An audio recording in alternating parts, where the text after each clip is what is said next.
이 시간 우리 주님의 말씀 신명기 15장 19절에서 23절 말씀, 신명기 15장 19절에서 23절 말씀, 구약성경 286면에 있는 말씀이 되겠습니다. 제가 요즘 우리 반주자들한테 진짜 감사한 게 딱 그럴 때가 있어요. 이게 반주가 딱 들어왔는데 갑자기 이렇게 뭐가 확 저를 때릴 때 있습니다. 네, 대체 오늘 새벽에 그렇게 뜨겁게 부르짖었다고 했는데 얼마나 또 뜨겁게 설교하라고 이렇게 초장부터 딱 때려주시는지 뭐 아멘 아무도 안 나와도 돼요. 살려주셨네요. 네.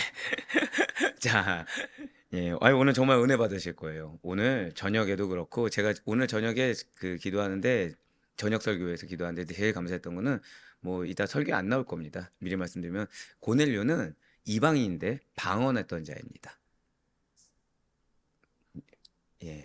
이방인인데 이게 무슨 얘기인지 아십니까? 여러분들 가족들이 지금 이방인 같아도 하나님께서 은혜를 주실 겁니다. 그것도 성령의 은혜를 주셔서 반드시 은사 받으실 걸 믿으시길 바래요. 네, 그래서 제가 지금 굉장히 지금 축복하는 겁니다. 굉장히 이렇게 하니까 이쪽 라인 3명의 축복을 갑자기 확 받았네요. 지금 네. 줄을 잘 서야죠. 네. 자, 신명기 15장 19절에서 23절 말씀 우리 한 절씩 교독하신 후에 맞아 23절 말씀은 한 목소리로 합독하도록 하겠습니다. 꼭 우리 장로님을 기다린 것 같네요. 지금 자, 제가 먼저 신명기 15장 19절 말씀 읽도록 하겠습니다. 내 소와 양의 처음 난 수컷은 구별하여 내 하나님 여호와께 드릴 것이니 내 소의 첫 새끼는 부리지 말고 내 양의 첫 새끼의 털은 깎지 말고 너와 내 가족은 매년 여호와께서 택하신 곳 내 하나님 여호와 앞에서 먹을지니라. 그러나 그 짐승이 흠이 있어서 절거나 눈이 멀었거나 무슨 흠이 있으면 내 하나님 여호와께 잡아들이지 못할지니 내 성중에서 먹되 부정한 자나 정한 자가 다 같이 먹기를 노루와 사슴을 먹음같이 할 것이요. 함께요. 오직 피는 먹지 말고 물같이 땅에 쏟을지니라. 아멘. 할렐루야. 네, 오늘 변호씨 살아있는 주님의 말씀에 늘 사모함으로 말미암아 이렇게 하루의 시작을 말씀과 기도로는 우리를 기쁘게 여기시사. 자, 절대 고백하실게요. 나의 예배를 기쁘게 받으십니다. 네, 정말 이 말씀이 오늘 새벽과 그리고 저녁에도 나옵니다. 나의 예배를 기쁘게 받으시는 하나님, 그래서 반드시 응답하시는 하나님을 믿는 믿음으로 새벽에 나오신 우리 모든 성도님들을 주님과 환영하고 축복합니다. 이 새벽에 우리 계속해서 신명기를 통해서 은혜 받는 귀한 시간을 가지고 있습니다. 여러분들 놓치지 마셔야 될 것은 지금 이 신명기 말씀, 신명기 법전이면서 어디와 관련된 말씀이라고 말씀드렸죠? 생활. 바로 그거예요. 그러니까 이 말씀은 선택권이 아닙니다. 이 말씀은 must, 무조건 이행해야 되는 말씀들인 거예요. 자, 그렇습니다. 우리는 지금 신명기 12장부터 16장 17절까지 나와 있는 신앙생활과 관련된 규례들, 그 가운데서 이 신명기 법전을 불려지는 신앙생활과 관련된 규례들에 대해서 은혜 받는 시간을 갖고 있습니다. 그리고 오늘 본문 말씀인 신명기 15장 19절에서 23절 말씀은 초태생 헌물 규례, 즉 처음 태어난 것을 하나님께 드리는 헌물 규례에 대해서 지금 말씀하고 있다는 거예요. 맞습니다. 말씀 그대로죠. 소와 양의 첫 태생, 즉 처음 태어난 것을 부리거나 털을 깎지 말고 구별해서 한번 고백하실게요. 하나님께서 택하신 곳에서 드리라. 바로 그거예요. 그러니까 처음 태어난 것을 털을 깎지도 말고 부리지도 말고 하나님께서 택하신 곳에서 드려야 된다라는 거죠. 다만 이러한 초태생이라도 흠이 있는 것을 드릴 수 있습니까? 없습니까? 드릴 수 없습니다. 그리고 자기가 속한 성중에서 잡아먹어야 했었다는 거죠. 자, 이러한 초태생 규례하면 여러분들 어떤 사건이 생각나십니까? 제일 먼저 생각나는 것은 그 역사적 사건이 바로 유월절 사건이라는 거예요. 출애굽 당시에 10번째 장자 재앙을 애굽인들에게 내리셨습니다. 그때 이스라엘에 처음 태어난 그 초태생이 하나님의 은혜로 말미암아 구원받은 그 사건을 기념하기 위해 하나님께서 제정하여 주신 것이 바로 이 유월절 사건이에요. 이 초태생 규례는 그래서 출애굽기 13장 2절과 12절의 말씀, 그리고 레위기 27장 26절의 말씀에도 동일하게 기록되어 있다는 거죠. 자, 우리 다 같이 출애굽기 13장 2절과 12절, 레위기 27장 26절 말씀 먼저 보도록 하실게요. 이스라엘 자손 중에서 사람이나 짐승을 막론하고 대에서 처음 난 모든 것은 다 거룩히 구별하여 내게 돌리라. 이는 내 것이니라 하시니라. 너는 대에서 처음 난 모든 것과 내게 있는 가축의 대에서 처음 난 것을 다 구별하여 여호와께 돌리라. 수컷은 여호와의 것이니라. 오직 가축 중에 처음 난 것은 여호와께 드릴 첫 것이라. 소나 양은 여호와의 것이니 누구든지 그것으로는 성별하여 드리지 못할 것이며. 아멘. 자, 지금 이 말씀이 바로 초태생 규례를 말씀하고 있죠. 그리고 오늘 본문에서 지금 이 말씀 보시면서 오늘 본문에서 하나님께 드려서 죽임을 당한 초태생, 처음 태어난 것은 자기에게 속한 택함 받은 자를 구속하기 위해 대속 죽음을 담당하신, 절대 고백하실게요, 예수 그리스도. 그러니까 여러분들 초태생이라는 단어 들었을 때, 처음 태어난 것을 구별하여 하나님께 드린다는 것을 들었을 때 딱 두 가지를 무조건 생각하셔야 된다는 거예요. 첫 번째는 유월절 사건, 두 번째는 예수 그리스도. 이거는 거의 공식처럼 생각하시면 되십니다. 자, 그러면서 초태생은 흠이 있어야 됩니까? 없어야 됩니까? 흠이 없어야 된다고 한 것은 예수님께서는 죄와 허물이 없으신 완전한 분이시다라는 것을 예표하고 있다는 거죠. 거기에 대표적인 말씀이 바로 출애굽기 13장 2절과 12절, 레위기 27장 26절 말씀과 더불어서 오늘 본문 말씀 신명기 15장 19절로 23절 말씀이 된다라는 거예요. 자, 이 사실을 기억하시면서, 자, 두 가지를 기억하라고 말씀드렸습니다. 유월절 사건과 예수님. 근데 그 예수님도 역시 마찬가지로 죄와 허물이 없으신 분이시다. 자, 흠이 없는 걸 구별하여 하나님께 드리라. 이것이 무엇을 대표한다고요? 예수님은 죄와 허물이 없는 완전한 분으로서 하나님께 대속하심을 받으셨다. 우리를 위해 대속 죽음을 당하셨다. 자, 놀랍게도 이 말씀 언제 나왔죠? 수요 은혜에 나왔죠. 그래서 대단한 거예요. 하나님이 우리 교회에 주신 말씀을 계속해서 맥을 이어가고 계십니다. 자, 이 말씀을 생각하시면서 신명기 15장 19절 말씀 한번 먼저 보도록 하시겠습니다.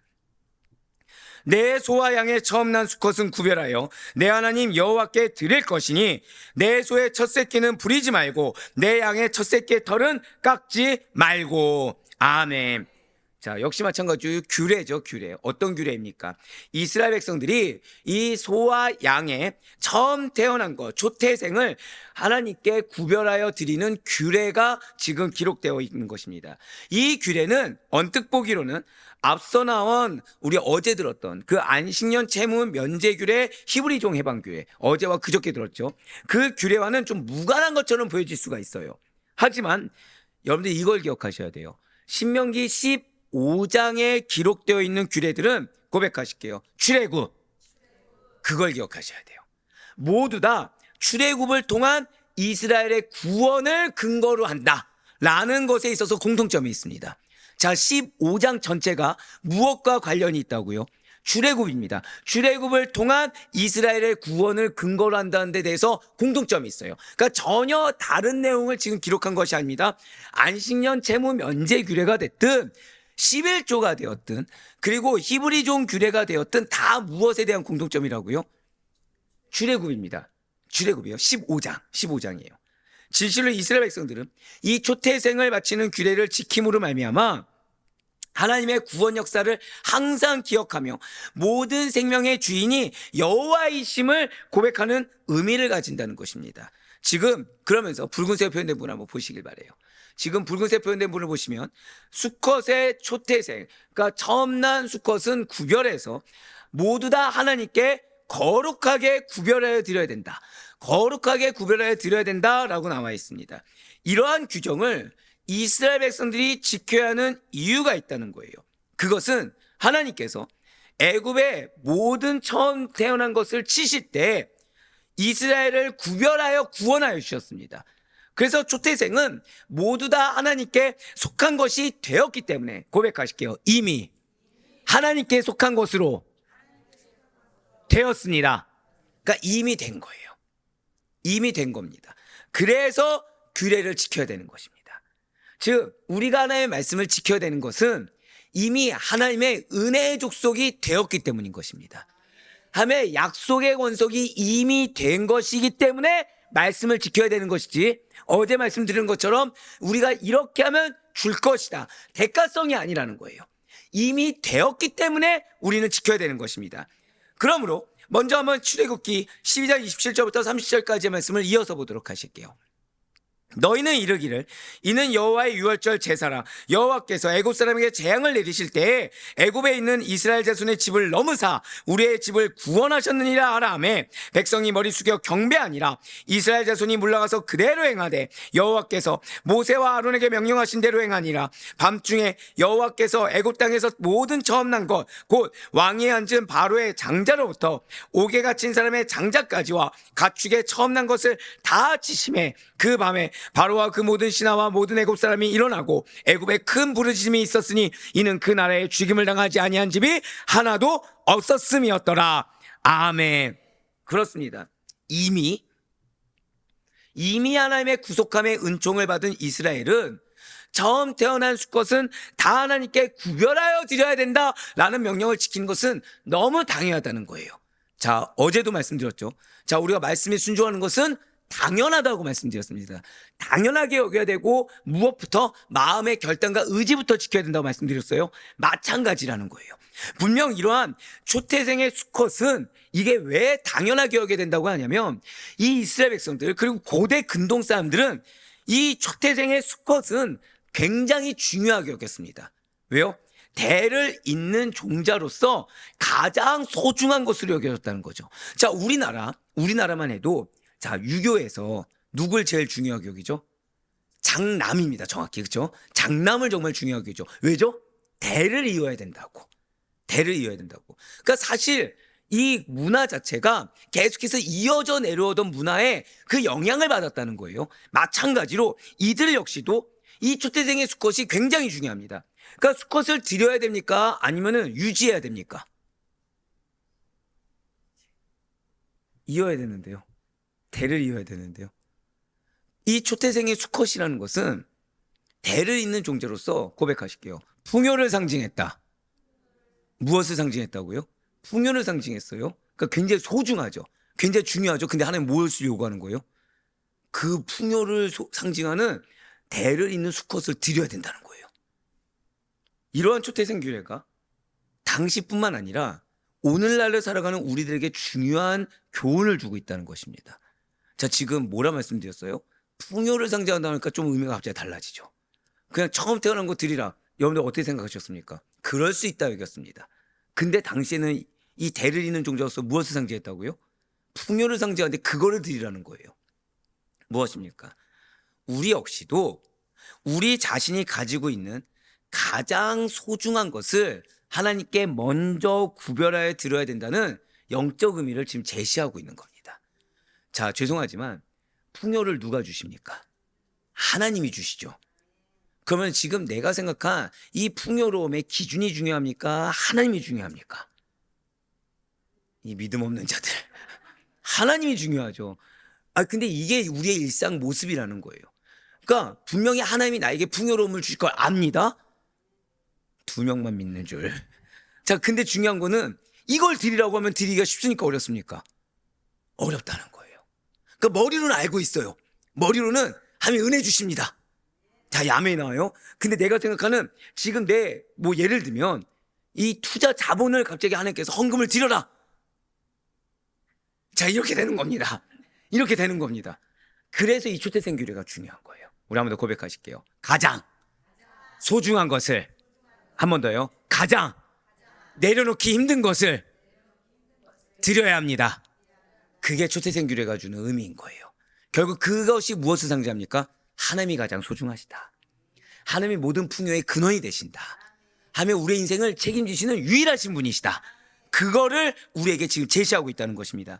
그렇기 때문에 그냥 아무거나 마구잡이로 어쩔 수 없이 드린다는 것처럼 마치 적선하듯이 하나님께 드리는 것이 결코 아닙니다.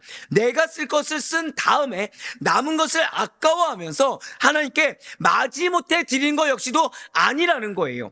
어쩌다가 기회가 되니까 또는 갑작스럽게 원래는 생각 하나도 안 하다가 변덕스러운 마음으로 신경의 변화로 한 번 드리고 마는 것이 결코 아니라는 것이죠. 우리는 여러분들이 이제 아시다시피 학회 후원이라는 걸 합니다. 학회 후원이라는 거래요. 근데 이 학회에 담당하시는 이제 목사님이나 선교사님들을 만나면 그분들이 놀라운 얘기를 항상 하세요. 아델포이 교회가 후원하는 거에 대해서 어떻게 여기실까요? 정말 감사해 하시면서 신뢰하고 계십니다. 그 제가 너무 의아한 거예요. 아니, 감사한 거는 제가 알겠습니다. 그쵸, 개척교회가. 그러면 꼭 얘기하십니다. 이미 개척교회 틀을 벗지 않았습니까? 하면 아우, 아닙니다라고 저는 얘기합니다. 아직 멀었다고 얘기하죠. 근데 개척교회가 이렇게 결단하고서 이거에 대한 가치를 알고 함께 동역하는 거에 대해서 되게 감사해 하십니다. 이건 제가 알겠습니다. 근데 신뢰는 좀 맞지 않지 않습니까? 저희 좀 더 지켜보셔야 되지 않습니까? 라고 했을 때 평생 함께 할 것에 대한 믿음이 간다는 거예요. 이유는 왜냐? 고백하실게요. 영적 가치를 알아야 합니다. 그걸 안다는 거예요. 즉 우리가 내가 있어서 가장 소중한 것을 드리기 위해서는 이거에 대한 영적 가치를 모르면 드릴 수가 없다는 거예요. 이거에 대한 영적 가치를 알고 누구와 평생 동행하는 겁니까? 하나님과 평생 동행하는 이 마음의 결단이 없으면 감히 드릴 수가 없다는 것입니다. 예, 맞아요. 그렇지 않으면 한 번 정도는 헌신할 수 있습니다. 그렇지 않으면 한 번 정도는 말씀에 순종할 수 있습니다. 한 번 정도 어쩌다가는 내가 갑자기 마음이 동함이 있어서 할 수 있습니다. 하지만 끝까지 갈 수 없다는 거예요. 여러분들 이걸 기억하셔야 됩니다. 신앙은 마라톤이라는 걸 다 알고 계세요. 근데 이거 기억하셔야 될 게 이 신앙이 그냥 내가 믿음 있다 이게 아니라 우리가 하나님과 동행하는 거. 그래서 우리가 하나님의 말씀에 순종해서 그 말씀 붙들고 살아가는 것 역시도 평생입니다. 끝까지 가야 됩니다. 자, 중간에 풍랑이 있을까요, 없을까요? 100% 있겠죠. 이 풍랑은 여러 가지로 다가올 거예요.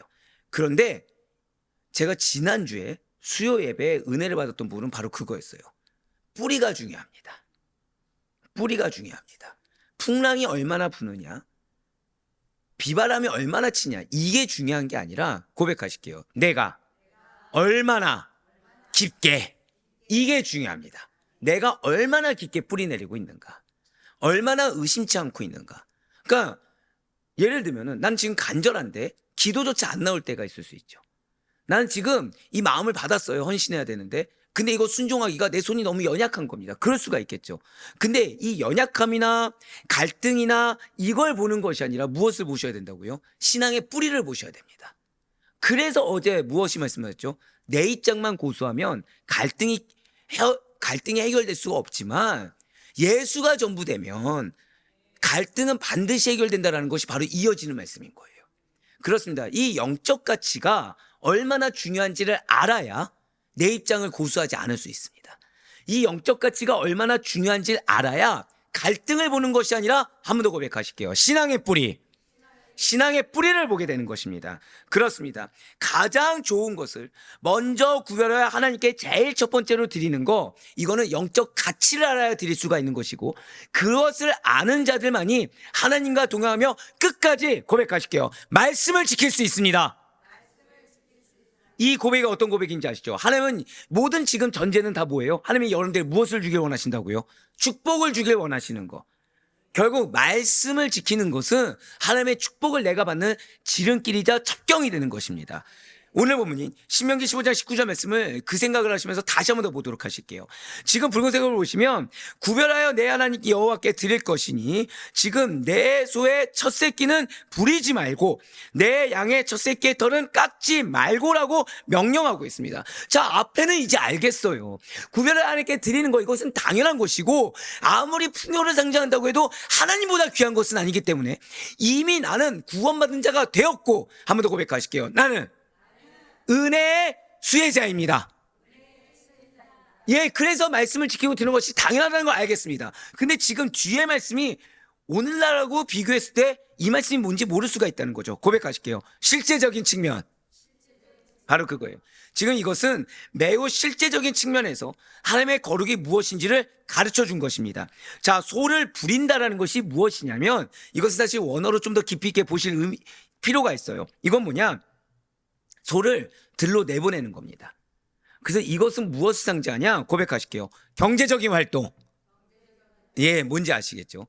그러니까 들로 나아가서 어린 소를 경제적인 활동에 참여시키는 것입니다. 자, 양의 털을 깎으면 그 털이 무엇이 되죠? 수익이 되죠. 즉 경제적인 수익을 위한 거예요. 자, 그런데 그러면은 지금 이 광야 생활 가운데서, 이 고대 근동 생활 가운데서, 자, 소를 빨리 부려서 수익을 내야 됩니까? 내버려둬야 됩니까? 수익을 내야 되죠. 양의 털을 깎아서 수익을 내야 됩니까? 하나님께 드려야 됩니까? 자, 갑자기 대답이 나오기가 쉽지가 않죠. 자, 중요한 거는 지금 부요한 게 아니죠. 지금 그쵸, 부요한 게 아니죠. 뭐 부요하면은 얼마든지 드릴 수 있습니다. 근데 지금 근근히 먹고 살고 있어요. 빨리 소를 부려야 됩니다. 들로 내보내야 됩니다. 양의 털을 어떻게 해야 돼요? 빨리 깎아서 해야 됩니다. 경제활동을 해야 됩니다. 그래야 먹고 살아요. 근데 지금 어떻게 하라는 거예요? 경제활동에 참여하지 말고 드리라는 거예요. 지금 나는 어떤 상황인데? 먹고 살기 힘들어 죽겠는데. 자, 지금 뭐하고 연결되죠? 화요일날 11조와 갑자기 연결이 되죠. 나 지금 먹고 살기 힘들어 죽겠는데 11조도 지금 야, 이게 마음의 어려움인데, 어려움은커녕 당연하게 내려가면서 갑자기 뭐가 나왔어요? 21조, 31조가 나왔습니다.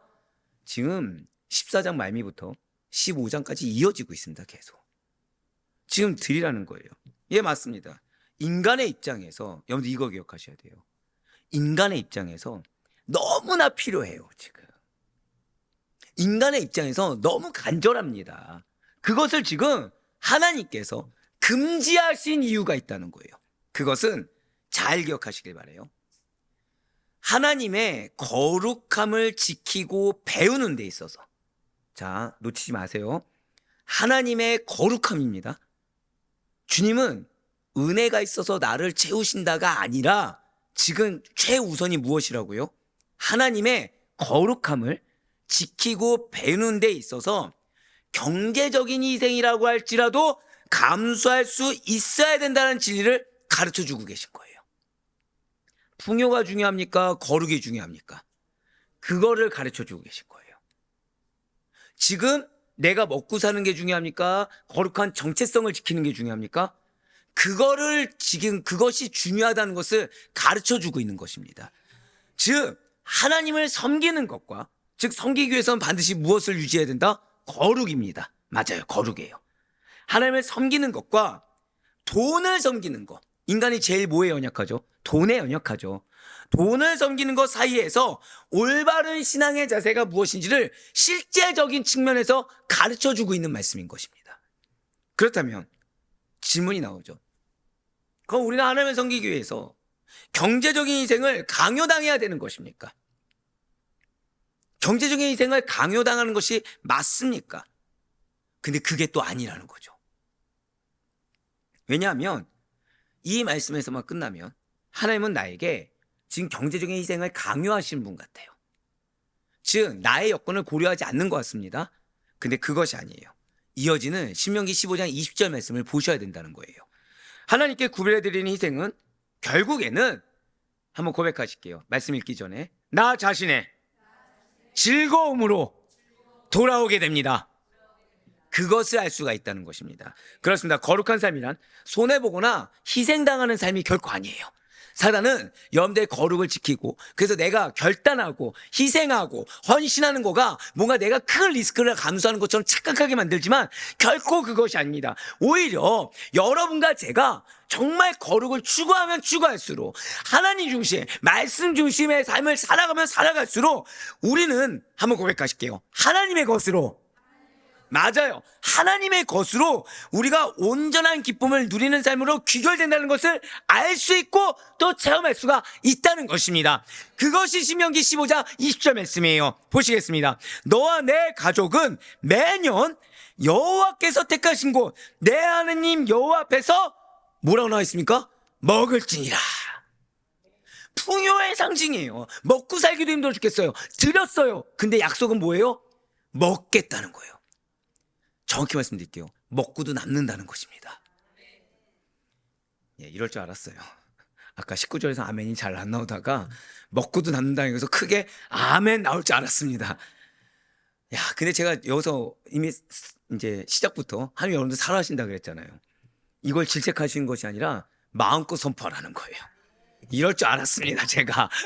야, 예. 근데 하나님 참 사랑하시네요. 맞습니다. 보시면은 매년 소아양에 처음 태어난 것은 중앙성소에서, 그러니까 자 지금 먼저가 경제활동이 먼저입니까? 거룩을 지키는 게 먼저입니까? 이제서야 이제 막 그게 나오기 시작했어요. 거룩을 지키는 거, 즉 중앙성소에서 화목제물로 바친 다음에 가족과 함께 먹으라는 거예요. 한 번 더 고백하실게요. 내가 드린 것은 반드시 즐거움으로 돌아오게 됩니다. 그거예요. 그러니까 나는 내가 크게 희생하는 것 같지만 결과 하나님은 여러분들에게 먹고도 남을 만큼 돌려주십니다. 대신에 지키라는 거예요. 하나님 우선을 지키고 하나님 말씀하신 거 지키고 무엇보다 거룩을 지키라는 거예요. 내 입장에서 그래서 임의적으로 자꾸 가감하지 말고 있는 그대로 지켜줘야 그게 통로가 되지 않겠냐는 거예요. 이스라엘 백성들은 이러한 초태생 규례를 지킴으로 인해서 여호와 하나님 얼굴을 향해 그분의 임재를 바라보며 체험하며 먹고 즐거움을 회복하게 된다는 것입니다. 자, 지금 뭘 약속하고 계세요? 고백하실게요. 임재를 경험하고 즐거움을 회복하게 됩니다. 바로 그거예요. 여러분들 때때로 여러분들이 거룩하려고 하는데, 즉 신앙생활 하는데 어려움이 주어질 때가 있습니다. 그러니까 내가 결단 나가려고 하는데 기도도 잘 안 되는 거예요. 말씀을 지키고 하는데 내가 앞에 있는 내 가족이 나에게 붙여준 영혼인 걸 아는데 마음에 뭐가 올라오죠? 이게 미움이나 화가 올라오는 겁니다. 그때 최우선이 뭔지 아십니까? 고백하실게요. 거룩을 내가 먼저 지켜야 합니다. 예, 내가 지금 하나님 앞에서 거룩하지 않는 것을 고백하고 거룩을 지켜야 돼요. 말씀에 먼저 실천해야 됩니다. 이때 사단이 두 번째 공격이 뭔지 아십니까? 갑자기 지켜야 될 말씀이 막 수두룩하게 떠올라요. 이때 컴팩트 해주셔야 돼요. 한 가지부터 지키셔야 돼요. 한 가지부터 지켜나가시는 거예요. 그러면서 한 걸음 한 걸음 점진적으로 거룩을 회복해 나가는 겁니다. 그러면은 즐거움이 어떻게 회복돼요? 하나 둘씩 회복되면서 어느 순간 내가 하나님의 임재를 경험하는 겁니다. 자, 방금 뭐라 들었죠? 임재를 경험하며 즐거움이 회복되는 걸 경험하게 되는 거예요. 그렇습니다. 결국 무엇입니까? 첫 것을 하나님께 드리라. 지가 하나님께 헌신해라. 이 명령은 희생을 목적으로 하는 것이 아닙니다. 희생을 목적으로 한 것이 아니에요. 하나님의 것을 온전히 구별할 줄 아는 삶을 이스라엘에게 가르쳐 주면서 더불어서 개인이 아니라 공동체가 함께 나누는 즐거움, 함께 누리는 기쁨을 가지게 하고자 한 목적이 있다는 거예요. 고백하실게요. 임재를 회복하고 즐거움을 회복시켜 주십니다. 무엇을 하면요? 하나님의 것을 온전히 구별하여 먼저 드리면, 먼저 나의 삶의 영역에서, 또 여기서 갑자기 난 물질로만 이러지 마시고 나의 삶의 영역에서 거룩하지 않은 것이 있다고 한다면 빨리 주 앞에 고백하고 하나님께 먼저 그 삶의 영역을 거룩하게 구별하여 드리면, 하나님, 나는 내가 희생당하는 것 같지만, 내가 무언가 또 헌신하고 없어지는 것 같지만 그것이 아니라 임재를 경험하고, 지금 약속이 뭐예요? 고백하실게요. 공동체가, 누군가에겐 가족이 되고 누군가의 직장이 되며 누군가에겐 교회가 되겠지만 공동체가 함께 즐거움을 나누게 되고 함께 회복되는 은혜가 임한다는 것입니다. 그리고 이는 오늘날 역시 마찬가지입니다. 현재를 살아가는 신약 시대에는 고백하실게요. 내가 하나님의 첫 열매입니다. 그것을 알아야 돼요. 그래서 야고보 사도가 우리에게 이렇게 증거하고 있는 것입니다. 야고보서 1장 18절 말씀 보시겠습니다. 그가 그 피조물 중에 우리로 한 첫 열매가 되게 하시려고 자기의 뜻을 따라 진리의 말씀으로 우리를 낳으셨느니라. 아멘. 그렇습니다. 진실로 성도는 그 자체가 하나님께 드려진 거룩한 예물입니다. 그렇기 때문에 우리들은 마땅히 우리 몸을 하나님께서 기뻐하시는 거룩한 산 제물로 드려야 되며, 이것이 바로 마땅한 영적 예배가 되는 것입니다. 또한 성도들은 하나님께서 교회 공동체에게 허락하신 기쁨의 대상이 된다는 거예요. 따라서 교회가, 그리고 우리의 작은 교회로 부름받은 우리의 가정이 끊임없이 즐거움을 가질 수 있는 것은 바로 교회는 첫 열매로 하나님께 드려진 성도들로 이루어져 있기 때문입니다. 자, 성도들로 이루어졌, 그 사실 하나만으로 우린 끊임없이 즐거움을 누릴 수가 있어요. 자, 그런데 여기서 아멘이 안 나오는 이유가 뭐죠? 이유는 왜냐? 마냥 즐겁지만은 않은 겁니다. 사람을 위해 상처 받습니까? 안 받습니까? 받죠. 그때 누가 시작이 돼야 된다는 거예요? 내가 거룩을 지키는 시작점이 돼야 된다는 거예요. 가정 역시 마찬가지죠. 가정 역시 마냥 즐겁습니까? 괴로움이 있습니까? 괴로움이 있을 수 있죠. 그때 누가 첫 열매가 돼야 돼요? 내가 첫 열매가 되면 된다는 거예요. 그러면 끊임없는 즐거움이 누구의 것이 됩니까? 비단 나뿐만 아니라 내가 속한 공동체의 것이 되는 것입니다. 하나님께서 새로운 첫 열매로 이게 가장 기쁜 거죠. 절대 고백하실게요. 교회로 돌려주시는 새 성도들을 맞이하는 기쁨이 있습니다. 우리 한번 더 고백하실게요. 반드시 회복합니다. 바로 그거예요. 즉 그냥 이렇게 우리끼리끼리 어울리는 것이 아니라 반드시 믿음이 연약한 자는 회복하게 되는, 믿음이 없는 자는 회복하게 되는 그 기쁨이 교회 안에는 존재하고 주의 몸된 교회로 부름받은 가정에도 존재할 수가 있다는 거예요. 이 전제는 무엇이죠? 한 번 더 고백하실게요. 내가 먼저 구별되어야 합니다. 이러면 돼요. 내가 먼저 구별된 존재로 서 있어야 됩니다. 내가 먼저 구별된 존재로 하나님의 거룩한 산제물로 하나님께 드려져야 됩니다. 그럼 반드시 하나님께서는 여러분들을 통해 역사하십니다. 즐거움을 회복시키는데 나뿐만 아니라 공동체가 같이 즐거워할 수 있는 은혜를 반드시 회복합니다. 그래서 성도들 역시도 교회를 신앙생활의 구심점으로 삼아 그리스도의 몸인 교회의 지체로서의 제 구실을 다함으로, 우리 한번 더 고백하실까요? 내 역할을 다해야 합니다. 이걸 기억하셔야 돼요. 그래서 반드시 주님의 기쁨이 되어야 됨을 놓치지 않을 수 있는 우리 모두가 되길 간절히 소망합니다. 그러면서 이제 오늘 본문 신명기 15장 21절부터 23절까지 말씀 보도록 하실게요. 아무리 소와 양의 조태생이라고 하더라도 흠이 있는 것은 여호와께 드리지 못합니다. 하지만 식용으로는 사용이 가능함을 알려주고 있어요. 21절부터 23절까지 말씀입니다. 그러나 그 짐승이 흠이 있어 절거나 눈이 멀었거나 무슨 흠이 있으면 내 하나님 여호와께 잡아들이지 못할지니 내 성중에서 먹되 부정한 자나 정한 자가 다 같이 먹기를 노루와 사슴을 먹은 같이 할 것이요 오직 피는 먹지 말고 물같이 땅에 쏟을지니라. 아멘. 말씀 그대로죠. 소와 양의 처음 태어난 것이 절거나 눈이 멀거나 그런 어떠한 흠이 있을 경우에는 결코 하나님께 드릴 수가 없습니다. 그리고 이렇게 흠이 있는 초태생은 자신의 성 안에서 먹되 부정한 자나 정한 자 다 상관없이 자유롭게 먹을 수가 있다는 거예요. 다만 흠이 있는 초태생을 먹을 경우에는 그 피는 먹지 말고 땅에 쏟아야 된다는 거죠. 특별히 21절 말씀을 보시면 흠이 있는 것은 하나님 여호와께 잡아들이지 못한다라고 나옵니다. 그 이유는 1차적으로 하나님께서는 절대적인 거룩하신 분으로서 흠이 있는 제물을 받지 않기 때문에 바로 그 말씀을 기해서 21절 말씀이 기록되어 있다는 거예요. 어떤 말씀일까요? 레위 22장 20절 말씀을 이어서 보도록 하시겠습니다. 흠이 있는 것은 무엇이나 너희가 드리지 말 것은 그것이 기쁘게 받으심이 되지 못할 것임이니라. 아멘. 우리가 거룩하게 구별되어야 되는 거 하나님께 기뻐 받으셔야 되기 때문인 것입니다. 지금 이 기뻐 받으신다라는 주제는 오늘 저녁에도 계속해서 이어져요. 하나님께서 기뻐 받으셔야 되기 때문에 흠이 없어야 되는 것입니다. 누가요? 내가. 누가요? 재물이.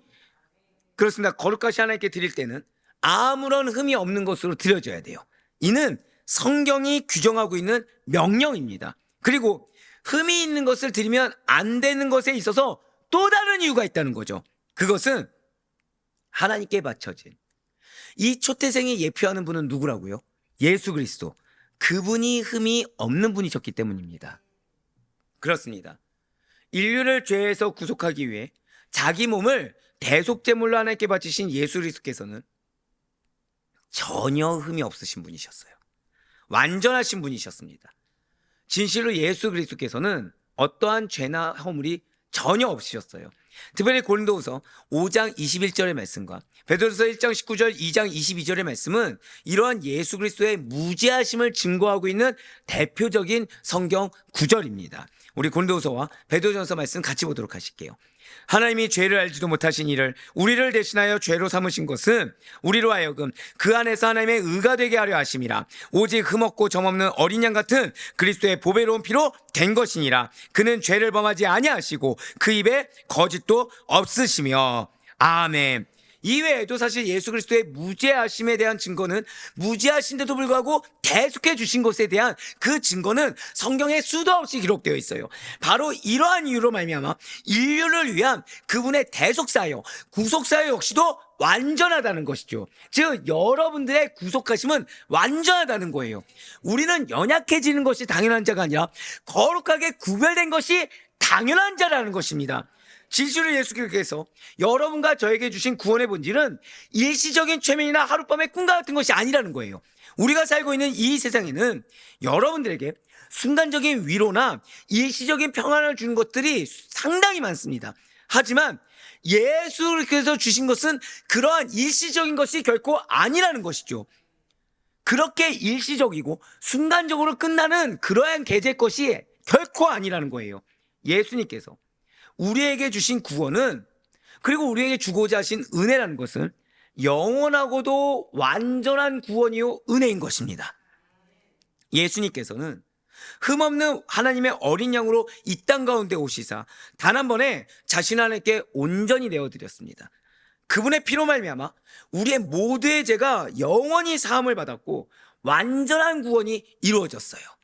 즉 우리에게 있어 당연한 상태는 바로 이러한 완벽한 구원을 받은 자, 영원한 사함을 받은 자, 그래서 거룩하게 구별되어 살아가는 것이 마땅한 자라는 것입니다.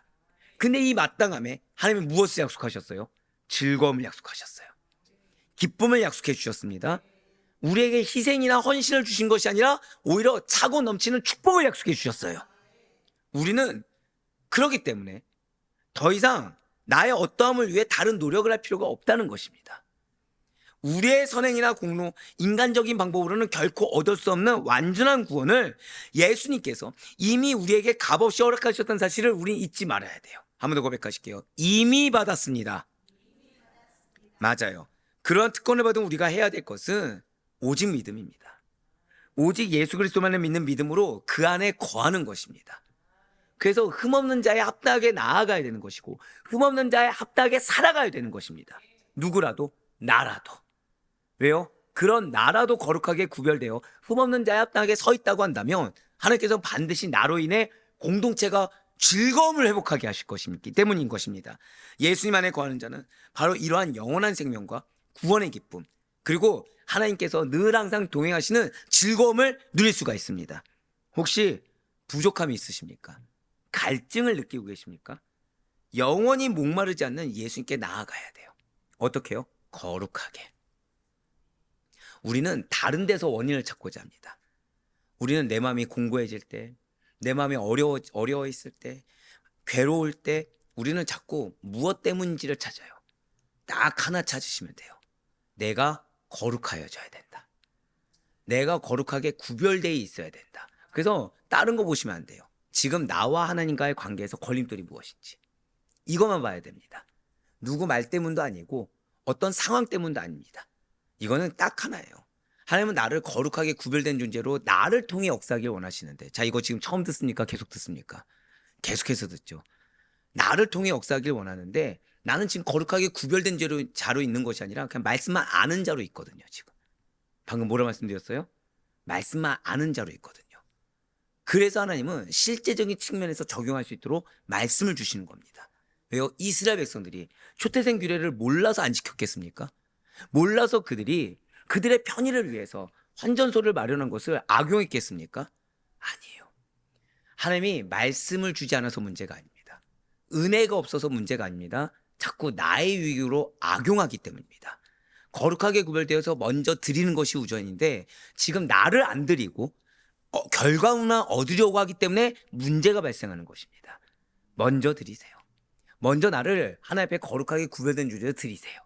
그럼 하나님께서는 반드시 약속의 말씀을 성취함이 무엇인지를 여러분들이 제일 먼저 경험할 수 있도록 고백하실게요. 내가 먼저 임재하심을 경험하고 내가 먼저 즐거움을 회복시켜 주십니다. 그렇습니다. 마음에 감사도 없고 평안도 없으며 무엇을 해도 무엇을 채워도 불만족과 공고한 가운데 있다면 반드시 내가 거룩하게 예수님께 나아가야 됩니다. 분명히 예수님께서는 이렇게 약속해 주셨죠. 요한복음 4장 14절의 말씀입니다. 내가 주는 물을 마시는 자는 영원히 목마르지 아니하리니 내가 주는 물은 그 속에서 영생하도록 솟아나는 샘물이 되리라. 아멘. 비단 나뿐만 아니라 내 주위에 아직도 그리스도 밖에서 무언가 길을 찾고 헤매는 분이 계십니까? 아니, 정확히는 구원에 대해서 관심은 없지만 공고한 상태로 배회하고 있는 영혼. 그래서 여러분들이 봤을 때 빨리 예수를 만났으면 좋겠다라는 그런 영혼이 계십니까? 세상의 방법과 인간의 지혜로는 결코 영원한 구원에 이를 수가 없어요. 한 번 더 고백하실까요? 나를 통해 예수를 만나야 합니다. 바로 그거예요. 나의 삶의 행태를 통해 그들이 예수를 봐야 됩니다. 내 입술로 우리 교회 나와봐, 그게 아니라 그들이 나의 모습을 통해 예수를 만나야 돼요. 나의 모습을 통해 정말 아니 어떻게 저렇게 즐거워할 수 있지? 어떻게 저렇게 행복해할 수 있지? 라는 그 모습을 보여줘야 됩니다. 완전하고 영원한 구원의 길로 예수 그리스도께서는 길 잃고 방황하는 영혼들을 지금도 초대하고 계세요. 누구를 통해? 여러분들을 통해. 더 이상 인생을 우리는 헛되이 낭비하지 말아야 됩니다. 내 마음의 갈등 때문에, 정확히는 내 입장을 고수하느라 그 갈등을 유지하려고 해서 내 인생을 헛되이 낭비해서는 안 됩니다. 세상의 헛된 길을 따라 방황하지 말아야 돼요. 해답은 예수 그리스도 안에 있습니다. 해답은 우리가 그런 예수 그리스도 안에 거룩하고 구별된 존재로 거하는 데 있습니다. 영혼을 변화시킬 수 있는 것은 오직 예수님 외에는 없다는 사실을 믿고 확신하셔야 돼요.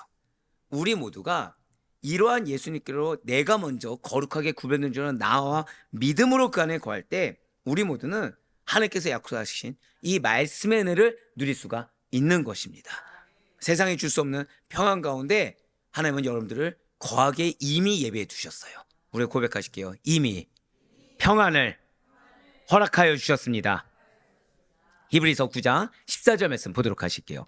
하물며 영원하신 성령으로 말미암아, 지금 일회성입니까? 영원성입니까?